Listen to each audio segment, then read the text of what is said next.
Welcome to Gopal Sir Classes. Please subscribe and like for more updates. रे diagram को समझने से पहले हम लोग समझते हैं कि पोजीशन, नेचर और साइज कॉनकेव मिरर में कहाँ पर इमेज का पोजीशन, नेचर और साइज क्या होगा, कहाँ पर इमेज बनेगा। तो इसके लिए एक शॉर्ट मेथड हम लाए हैं। अगर इसको ध्यान से समझेंगे तो ये याद करने का जरूरत नहीं है, वो समझ में आ जाएगा। जैसे अगर कोई ऑब्जेक्ट, ये प्रिंसिपल एक्सिस के ऊपर ऑब्जेक्ट और नीचे इमेज को हम दिखा रहे हैं, तो अगर ऑब्जेक्ट इन्फिनिटी पे है, बहुत दूर इन्फिनिटी पे है, तो उसका इमेज बनेगा फोकस पे। ऑब्जेक्ट इन्फिनिटी पे है तो फोकस पे। अगर ऑब्जेक्ट को बियॉन्ड सी के पीछे रखते हैं तो इमेज बनेगा सी और एफ के बीच में, बिटवीन सी एंड एफ। और ऑब्जेक्ट को सी पे रखे तो इमेज भी बनेगा सी पे। ऑब्जेक्ट को अगर सी और एफ के बीच में रखते हैं तो इमेज बनेगा बियॉन्ड सी। और ऑब्जेक्ट को अगर एफ पे, फोकस पे रखते हैं तो इमेज चला जाएगा इन्फिनिटी पे। तो जैसे जैसे ऑब्जेक्ट क्लोज होते जा रहा है, मिरर के नजदीक आ रहा है, इमेज उससे दूर होते जा रहा है। बस इसी को ध्यान रखना है। ऑब्जेक्ट इन्फिनिटी पे है तो इमेज बन रहा है फोकस पे। ऑब्जेक्ट आया बियॉन्ड सी तो इमेज चला गया सी और एफ के बीच में। ऑब्जेक्ट आया एट सी तो इमेज भी बन गया एट सी। ऑब्जेक्ट आया सी और एफ के बीच में तो इमेज चला गया बियॉन्ड सी, पीछे। ऑब्जेक्ट को रखे एफ पे तो इमेज चला गया इन्फिनिटी पे। ये 5 केसेस तक सारा इमेज जो बन रहा है वो इन फ्रंट ऑफ मिरर बन रहा है। तो ये सारा इमेज अप टू 5 केसेस ये रियल एंड इन्वर्टेड इमेज बनता है। Real and inverted up to 5।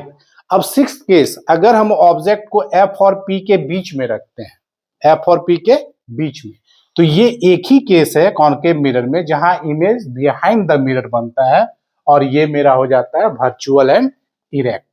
ये इमेज जो बनेगा ये बन जाएगा मेरा वर्चुअल एंड इरेक्ट। तो एक ही पोजीशन है और ये अप टू 5 केसेस ये इमेज बनता है रियल एंड इन्वर्टेड। तो ये मेरा हो गया पोजीशन और नेचर। अब साइज पे ध्यान देते हैं। ऑब्जेक्ट इन्फिनिटी पे है तो इमेज बनेगा फोकस पे, पॉइंट साइज का, हाईली डिमिनिश्ड। ऑब्जेक्ट आ गया बियॉन्ड सी, इमेज आ गया between C and F. Diminished, object से छोटा इमेज बनेगा, डिमिनिश्ड इमेज बनेगा। ऑब्जेक्ट को सी पे रखे तो सी पे ही इमेज बनेगा, सेम साइज का बनेगा। ऑब्जेक्ट को सी और एफ के बीच में रखे हैं तो इमेज चला गया बियॉन्ड सी, ऑब्जेक्ट से बड़ा, इनलार्ज्ड इमेज बनेगा। और ऑब्जेक्ट को अगर फोकस पे रखे हैं तो इमेज चला गया इन्फिनिटी पे, highly enlarged object, highly enlarged image बनेगा। अब ऑब्जेक्ट को अगर एफ और पी के बीच में रखते हैं तो इमेज जाता है बिहाइंड द मिरर और ये इमेज वर्चुअल एंड डायरेक्ट और इनलार्ज्ड इमेज बनता है, ऑब्जेक्ट से बड़ा इमेज बनता है। तो इस तरह से ये, अगर हम इसको फोकस करें, ध्यान सिर्फ ये रखना है कि ऑब्जेक्ट जैसे जैसे मिरर के नजदीक आते जाएगा इमेज दूर भागते जाता है अप टू 5th पोजीशन। और जब ऑब्जेक्ट को एफ और पी के बीच में रखते हैं तो इमेज चला जाता है बिहाइंड द मिरर बनता है। तो ये टोटल 6 केस है। अगर ये पोजीशन, नेचर और साइज हमको समझ में आ जाएगा तो रे डायग्राम बनाने में बहुत आसानी हो जाता है। इन शॉर्ट एक बार बता दे रहे हैं, अगर ऑब्जेक्ट इन्फिनिटी पे है तो इमेज बनेगा फोकस पे।